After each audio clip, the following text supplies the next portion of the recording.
The Streets musician Mike Skinner has claimed his life was incredibly traumatic at the height of his success. Mike, 44, found fame as a member of the group which formed in 1994 alongside band members Johnny Jenkins and Stuart Coleman. However, over the course of their career, the lineup has changed as the band rode the unpredictable wave of the music business. Although they formed in the 90s, the group didn't release music until the early 2000s. They went on to spawn several top 40 hits on the UK singles chart, as well as enjoying a #1 with Dry Your Eyes. While Birmingham-born Mike admits that the top hit continues to pay for his mortgage, life was very different for him at the time of its success. In a new interview, he opened up about his life shortly after the release of their third album, The Hardest Way to Make an Easy Living, which came 2 years after the 2004 release of Dry Your Eyes. At the time, Skinner's mental health rapidly deteriorated following a string of family tragedies. The 2006 release of their third album documented his downward spiral following the devastating deaths of his dad, Andy and niece, who all died in a close time period. Reflecting on this, Skinner told The Independent that it was incredibly traumatic. As well as the loss of his loved ones, he had lost tens of thousands of pounds on spread betting.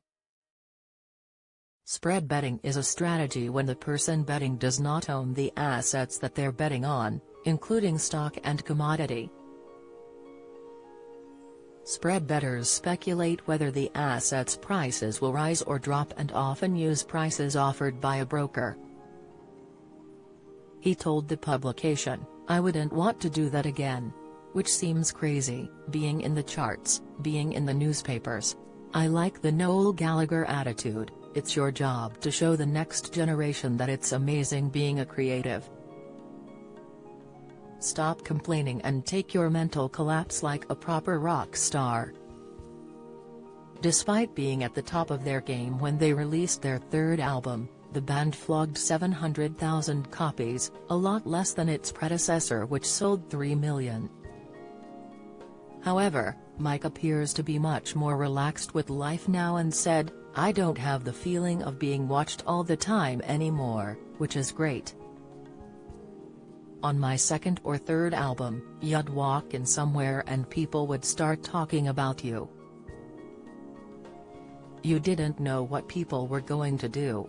Nowadays, and £100,000 poorer, Mike has found himself fully immersed in the film world and recently made his film director debut with The Darker the Shadow, The Brighter the Light. The project took 10 years to create and Mike says it was the hardest thing he's ever done. "It was triggering to watch," he commented. "If you are struggling with mental health, you can speak to a trained advisor from Mind Mental Health Charity on 0300 123 3393 or email info@mind.org.uk. Follow Mirror Celebs on Snapchat, Instagram, Twitter, Facebook, YouTube and Threads.